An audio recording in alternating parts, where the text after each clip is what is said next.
Just aligning here and just breathing, and I'm really excited to being able to tell you what I've been up to in the past 13 to 15 days. Today it's the 21st of March here in New Zealand, on this side of the planet, and it's might still be 20 on the rest of the planet. So we are exactly in that cusp moment, in that changing of seasons.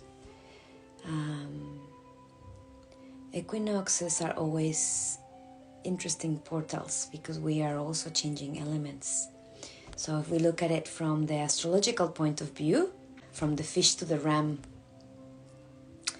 and it's moving from the inner path, the realm of emotions, and also the realm of visions and dreams and everything mystical, really, to from that place where we are able to observe, project, visualize, dream, hope, receive, downloads, all of that the Piscean, the last 13 days of Pisces, from the actually from the 22nd of February till today,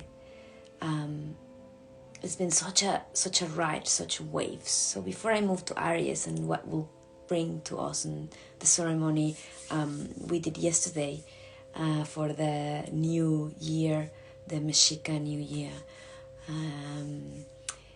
I just went up north traveling with my partner to do some grid work, and there was no intention really. It was very spirit guided. We hadn't planned much, just a few stops here and there, and what we did was very interesting because we had some markers where we needed to go. We were guided by spirit to reach a very particular point in New Zealand. Many of you might know, maybe you don't know, but I didn't know this place, the Mars and Cross, as one of the first Christian settlements in New Zealand. But I didn't see it as a historic place. I was called there to do some grid work. We were called there to do some grid work. Ended up being 7 of us, 8, as someone was holding two spirits. So it was fantastic because we moved through the north and we went all the way up to Waitangi. Such a powerful and of course very charged up place. We met there by the camp, the protest camp up there in Waitangi, as a very beautiful stretched out arm that has been supporting the Wellington protest during the 23 days that it lasted in Parliament. But politics aside, or movements aside, in that respect, Waitangi held a lot of, at energetic level, a lot of timelines converging and going. Some of them needing to be repeated, some of them being to be unknotted or released, right? So when we arrived to Waitangi, it was a beautiful Pofidi, and we were welcomed by this amazing, very powerful. Some of them I was struck by the energy as I was greeted with Maori elders there in the grounds. And of course, those nights led me to a lot of visions, from seeing Maori warriors crossing the field to listening to ancestral sounds at night, to actually have my first encounter with a Taniwha being a spirit guardian of something very important. They're very ancestral, and they guard fiercely. So it was very interesting to be there in the grounds, ready for the work, and being at night, being I felt assessed or checked by this Tanifa who entered our caravan, and it just showed me its fierce eyes. And I felt in my heart I had to say, don't worry, you keep guarding what you're guarding, and I will just let me do my work here. And it was a powerful encounter, definitely. And so the night before we were to do the work in this particular place, I had a dream, and that was the night of the 6th of March. And in that dream I was shown this, which I drew today in just hopes to it's just a sketch, but it had this kind of spiraling chorus all interwoven, and it had 12 symbols and stones. All were like stones. All these are stones imprinted. And there was this, and there was these 3 dots with this symbol, which I later learned that it symbolized a waka, or maybe a ship into the ocean, and three dots, which symbolize later a lot of gridwork we needed to do with some sacred stones to complete a grid in New Zealand. So with this, I had no idea what it meant really. So, but when I arrived into this place, into this area, Mars and Cross, before I actually recognized it as a Mars and Cross, we were just greeted by this Puerto Rican woman who had a vision of me arriving, and my partner and a couple of friends that arrived before us. And in this place, there was already another beautiful soul waiting for us in the mountain who said, I don't know why I'm here, but I just called to this place. And he was with his dog, and I'm just meditating. So in this place, we all start doing our own mahi, our own work. And this was revealed again in the ocean. And as a landing place, as a landing dock. It was just beautiful to see these stones underneath the water ready to be activated as a landing spot that perhaps was used prior, where ancient civilizations and cosmic civilizations used to walk this earth freely. One of them is the giants. As I was told later on through more spending time in this community in Waitangi. Through weaving with the women, I learned a little bit of stories and their weaving of the story about their ancestry, and stories about the giants in New Zealand. And of course we know that this land is very connected to what once was Lemuria, and it is meant to be the light of the world, or the new Lemuria. And that has been coming through many, many messages, through many, many of us, through a long time now. And so this landing dock was just outside. We could see it from the mountain. I then realized that this was where we were standing, and underneath were some crystals. And from this lookout, we could see the landing dock with these 12 stones, which when activated would align, all of them, each of these symbols would align and create a portal or a stargate. So while I was having this vision, I realized there was a hex or a blockages. And when you do grid work, it's just like working with the meridian of the body, but you're working with the meridians of the planet. And this hex was placed there. There was a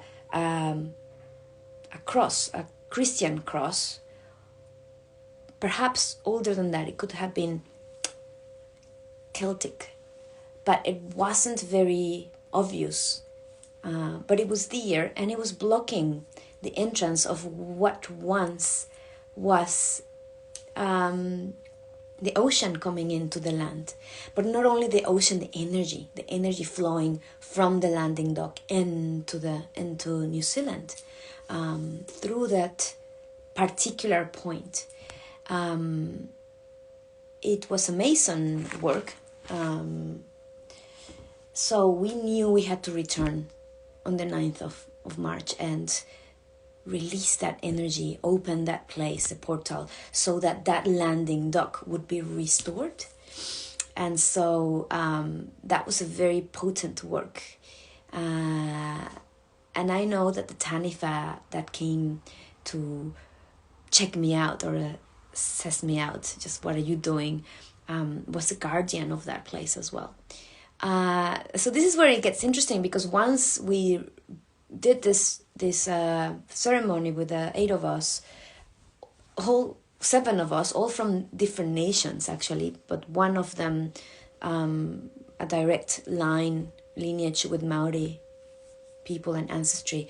She was holding 2 spirits within, a man and a woman. So she was representing the divine masculine and feminine. So that's why I said we were 8. And so it was a very powerful come together, a true realization that the work that is happening right now on this planet is not only coming from one tribe or another or a particular group of people, whether you call yourself or align yourself with the starseed or the elders or earth guardians or light workers, or it of course that has its own power because you are understanding and you remember who you are. But when we come together from all different backgrounds, regardless of how we perceive ourselves to be or where we come from, in this planet or off planet, the work that happens when you do grid work with so many different people is what matters. It is because this is why we are in the age of Aquarius now, because it is about co-creation and weaving new stories. And that was very clear to me in different encounters I had with different elders in this trip, which it was about, it's a time to weave a new story.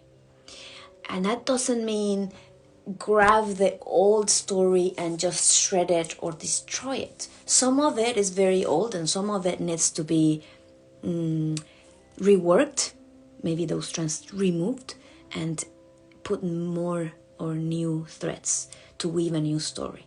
So after that ceremony, we had a puncture in our left tire, front tire, which I knew it had to do, and that was the guidance I received in the moment, as the unleashed of forces or power. When you work with the light like this, or you unleashed blockages, that energy had to go somewhere. And it was, it hit our car really. Because that left tire later gave us more grief and stopped us from completing important grid work as well. So we had that puncture, we fixed it, we kept going. Our next destination was through Auckland and beautiful land there, and then into Waiheke Island, which I've never been, to meet another friend and another beautiful Maori women who we had a very interesting conversation with. That night I was encountered with a Nawal because the place where I was staying was another beautiful Mixteca woman like me from Mexico, who has her own Nawal and who's her own guardians. And it was checking us out that night, and that day I had a beautiful dream of the island of Waiheke Wasawaka, which arrived kind of from far south. It was a crystal mountain and it kind of made its way. So I could feel all the time, my time there, how it was all moving. In that conversation we had with this beautiful Maori woman, she mentioned something interesting, because we were talking about how all the old races and the elders and the indigenous people, the original, we call them pueblos originarios in Spanish, which basically are the people from the origin, or people that have been here for a long, long time, that have walked this earth and helped seed this place. They have their own means of communicating with each other, like your modern internet now, but they don't need an external technology, because you see we have an internal technology which we will reconnect, and we are all of us reconnecting now. We are all antennas and we're constantly sending and receiving information and transmission. through our energy fields and through our cells, who are also antennas, just really connecting to everything. And that's how we are interconnected in a big web of light and web of weaving, this tapestry, right? So when we access this, when we learn to use our inner technology, we are able to communicate seamlessly, without words and without devices and without external technology. We are able to send messages through where they need to be sent and receive messages. They might come in a different way. Some of us might listen to them as actual voices. Some of us might feel them as an inner knowing. Some of us see them as an actual vision coming in. Some of us feel them and we get the shivers and we get the confirmation. See, we're constantly receiving and giving this information, constantly, because we are also transmitters and receivers, transmuters. So I asked the question, I said, well, I know that the indigenous people are constantly in connection and communication with each other. So when are we actually, what's going on? What's the state of the world? And what are we going to do about what has been transpired with the latest system of control and separation that wants to stop this flow of truth, the era of Sat Yuga, the era of truth and interconnectedness and new earth leadership, because we absolutely know for certain this system is corrupted and has to be kind of washed and all the strands taken and weave a new story, because that story is broken. And so what's happening, because I know the Hopi prophecies and we've heard all these stories about the rainbow people and how we're going to come together and we're weaving a new earth, a new story, and of course that comes with the lore of the big flash, the solar flash and all this. And I'm not talking here about an apocalyptic timeline, which we can manifest if we choose to, because we are so powerful that we're constantly jumping timelines and weaving timelines. We need to understand how multidimensional we are, but also how we're constantly creating a reality. So we are not only the dreamers, but we're also the weavers of the dream and the dream itself. And that's part of the awakening process, when we realize just how important we actually are and how interconnected we are and how we're co-creating constantly. So in this weaving and in this corero that we were having, this chat, she said, the waiting for us, the waiting for the Maori people. And that was very interesting, because it all this movement in New Zealand, since the whole COVID mandates and all of this, even though at some level many people might not understand what's going on and see it at a level and at a basic level, these protests and this movement that started have ignited a reclamation, an awakening within Maori communities as well, and non-Maori and all humans really living in Aotearoa at the moment. And of course I'm just talking locally because this is where I reside and where my work is at the moment.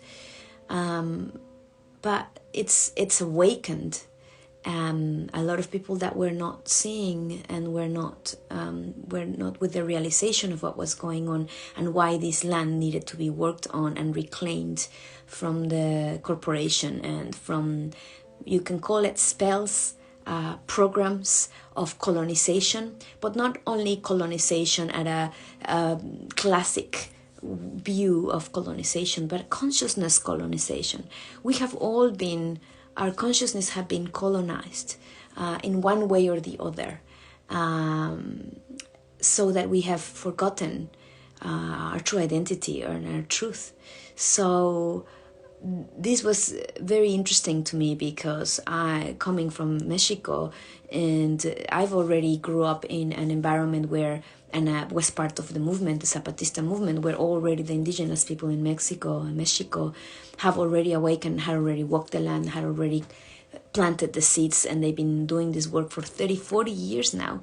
And there's already new generations living in autonomous grounds and weaving their own dreams and their own tapestries, and they creating their own communities. They already living on their own new earth, islands of light and patches of self-sustainable communities that they have created when they realized they had to exit the game and exit the current systems of control. And they started doing it, and of course there was resistance. But this happened 20 years more. Yeah, about 20 years ago, past 20 years. I've been 20 years in this country. So for me, kind of like I'm already familiarized with all of these movements, but here is starting. And it doesn't mean that there hasn't been work done before, of course. But now it's kind of like the seed is like dehusking and ready to spring out into action. So very particular. It was beautiful to see that Aotearoa is ready, New Zealand is ready as well to join the rest of the elders and the work. Then we moved down south more to a beautiful central area near the Taranaki and volcano. I always wanted to be there, and it was beautiful to see the power of the land. So many crystals underground, so many. I kept seeing visions of wonderful pyramids all over the place, and we spent a time with a beautiful woman who took us into her marae and showed us around the grounds and the work she was doing as well, working with this reclamation, this decluttering and clearing and cleansing of this consciousness colonization and physical land colonization as well. And when I've never entered a marae that wasn't a museum or part of a tour, the tiki tour. I had never entered a real marae where there was real ancestry of someone. And I was very blessed and honored to do this with my partner. When we entered, it was a very emotional experience for him, for me. But I'm just going to talk about my experience, because as I came in, I was struck by this incredible vortex of spiral energy. And I could see all around the marae actual photographs of an entire constellation system of ancestry. The first arrival to, the great-great-great-grandfather, and then all of the family from one side and the other. So I was surrounded by faces of spirits there, obviously, but also that at some point those spirits walked the earth in flesh. And the realization was incredible, because there was this mirror in the middle with these beautiful guardians and tikis. And I felt the swirl, and I heard a voice. At this point, I closed my eyes, and the voice said, "Open your eyes and look yourself in the mirror." I hadn't noticed I was placed myself exactly in the center of the marae where there was this mirror. And there was I, framed, alive, and yet surrounded by all of these ancestors. And the voice said, "There you are, and here we are. You will join us too. We were once you," right? So it was not exactly in those words, because the way I received the message was, it always comes as a knowing. It's like it's instant communication. There's no letters, right? And it was very beautiful to feel that. And then I closed my eyes again, and then he said, "Look at me. This is my origin, and look at my cloak." So I looked up, and there was a photograph of a chief, or the very first of the ancestral line of this beautiful woman.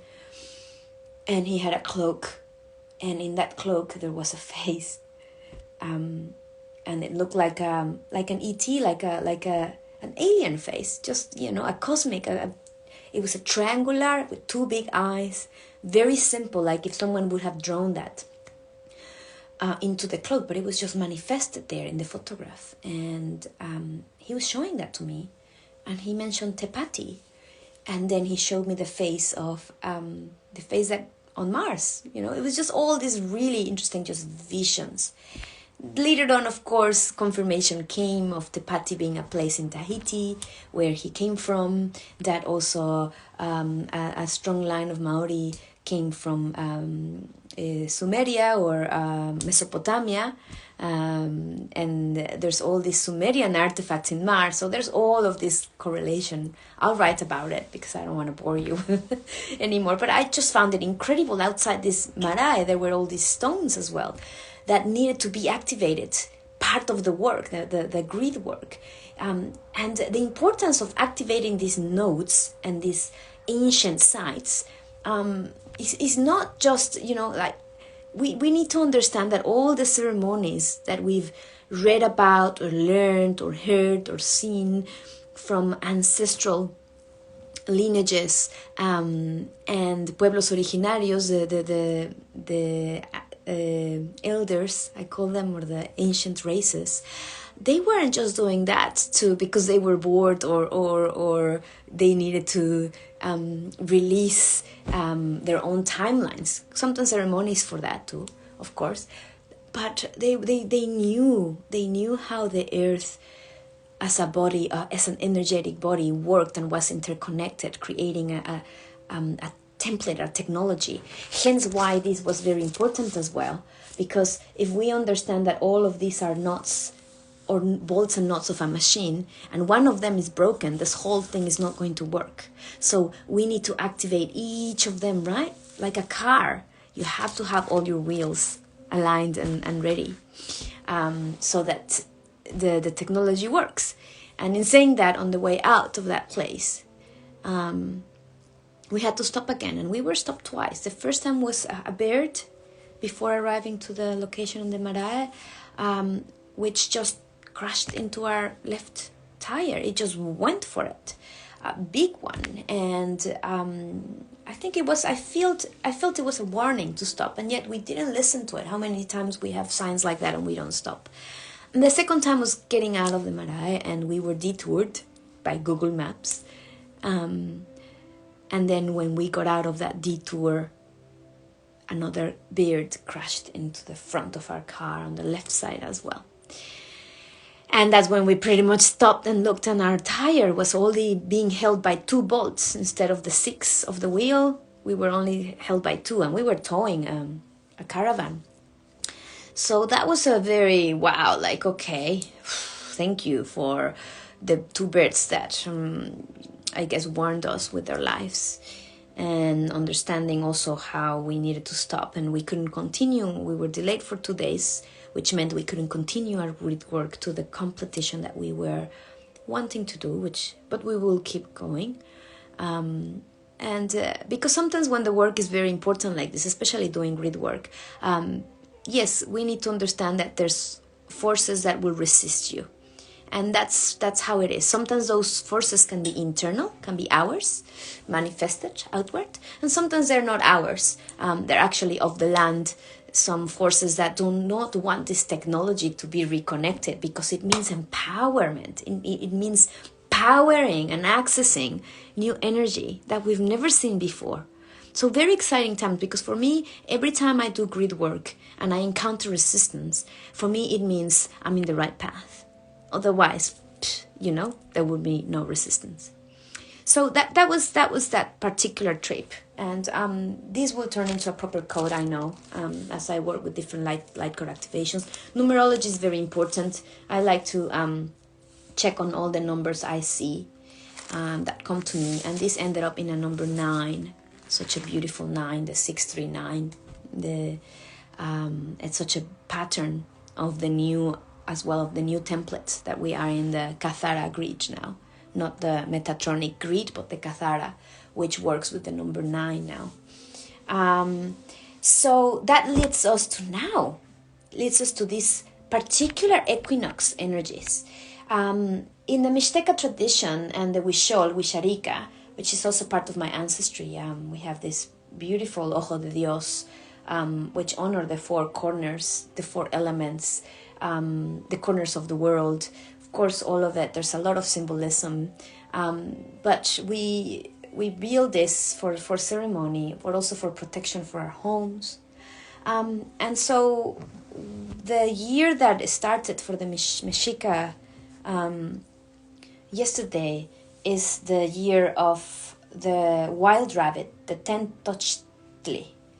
And this is drawn and this is brought into ceremony. And in that ceremony, we burn the year before the flag, which was Nankali, which was the home, the house.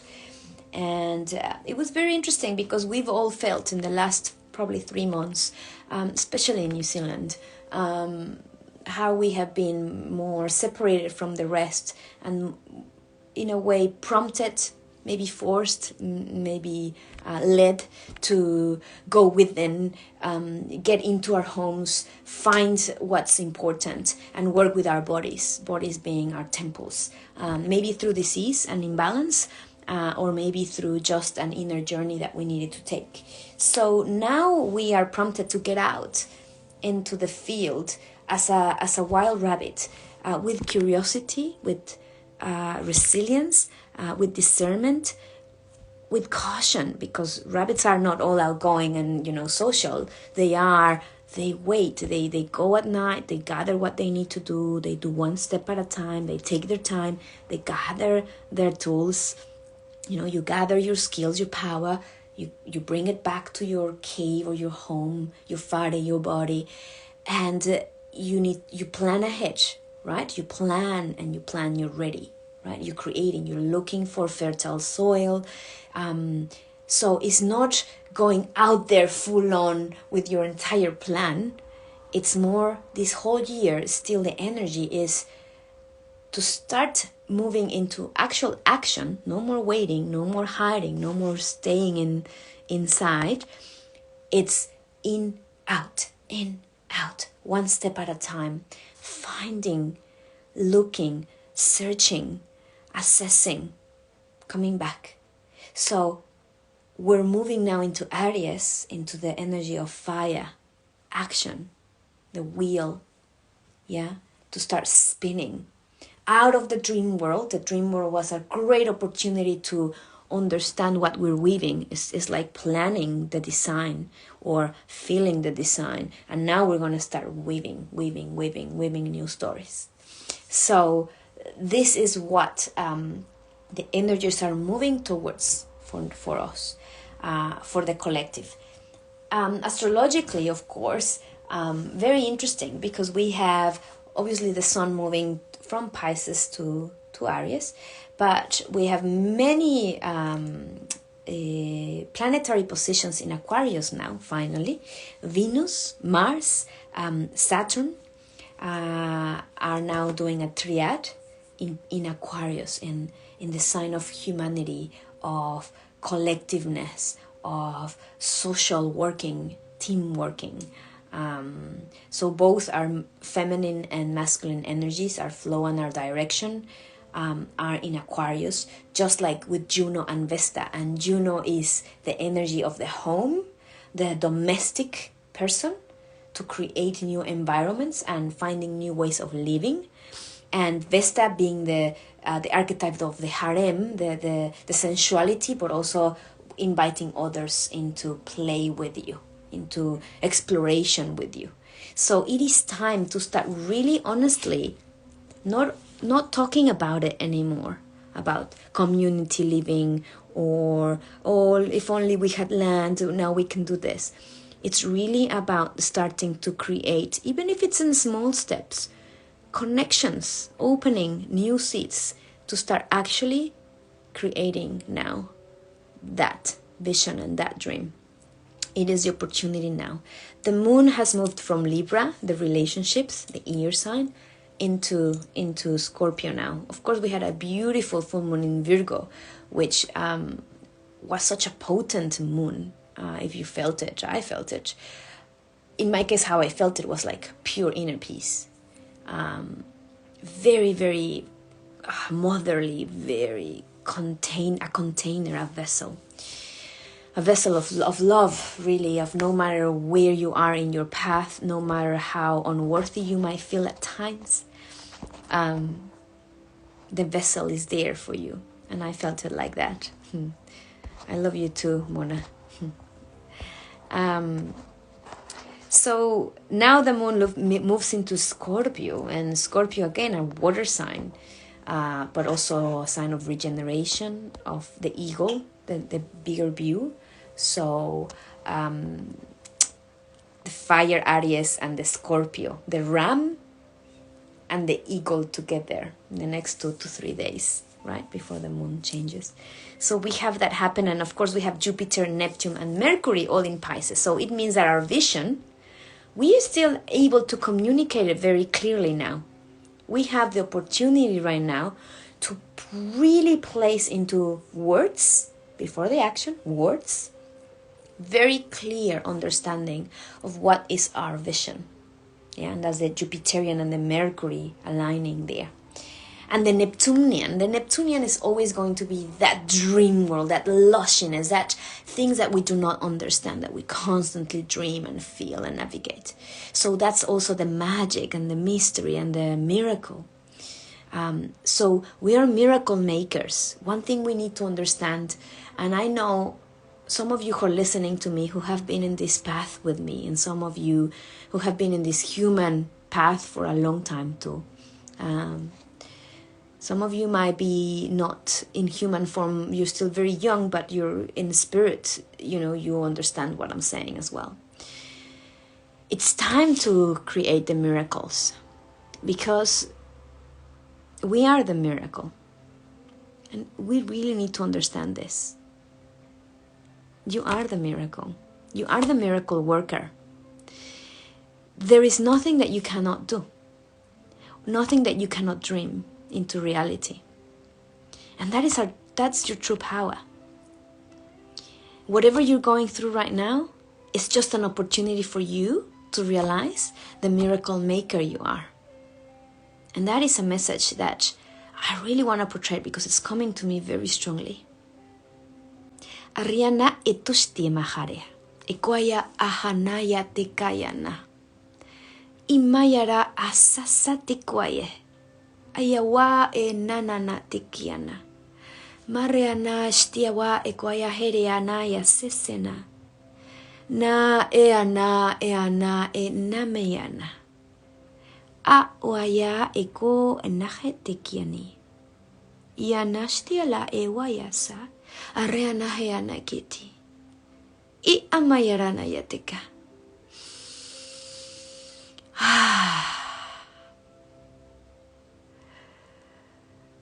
I do want to bring the importance of being responsible of your thoughts, your words, and your actions. We can no longer be distracted. The game of distraction has been running for a long time now.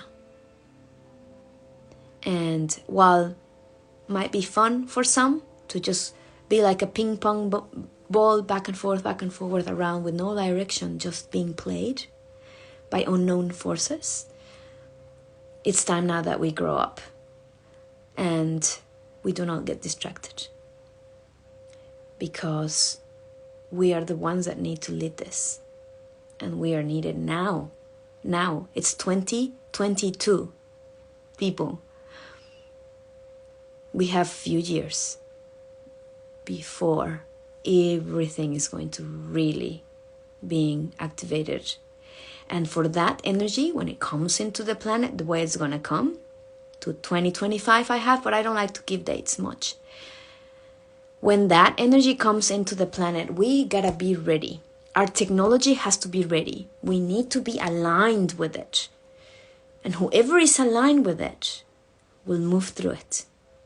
Whoever isn't will not move through it. And it's okay. What we're doing right now is we're making sure that no one is left behind. That necessarily doesn't need to be left behind. There'll be some people that might need to be left behind, and that's their own soul contract. That's okay, we let that be. And yet understanding that all of these timelines, this weaving, we're also timeline jumpers. We are able to move from one timeline to another. We don't have to follow one just because we think that's the one that we need to work on. The more flexible we get into changing and moving through different timelines. And some of you, I know you've been through a lot of different changes in this past 2 years. I know I've been. I had no idea I was going to jump into 3 different places and relationships and letting go of family and everything that I had moved through. And people that have lost their homes and families as well and are finding themselves reassessing and, finding again their true north. I commend you, because it takes a lot of courage and flexibility to move through. So the path of the less resistance is the path that we need to walk on. The path of the miracle, the path of no distraction, the path of no control. You are not in control. You are not in control. Yet, if you're aligned with who you are and your true nature, then you know where you're going and what you need to do. And that's not being in control. That's being in empowerment. That's being in truth, in alignment, in your hara, in your heart. So I leave you to that. I don't want to take too much of your time already that I've gotten. And I will be guiding a beautiful Mayan tarot deck that I'm reading, a live reading tomorrow. So I will post that on Instagram and Facebook for you to join me. Whoever wants to have a reading. The deck is such a beautiful, it's very old. My father gave it to me, but it's time. It's time to use it. And the imagery and the images and the knowledge here is incredible. So I will be doing a live one tomorrow, a live reading. If you feel connected, I will post later on the time, and we will do a reading for the collective, but also an individual reading if you want to do that. Okay. Ishtaniha ikroma enaha iturama yanaya ematianakewa itakianashtiama amaharana. I honor each of one of you who are listening now, who are about to listen, and who had already listened, because time is now and time is quantum. There's no time. I love you. Satnam.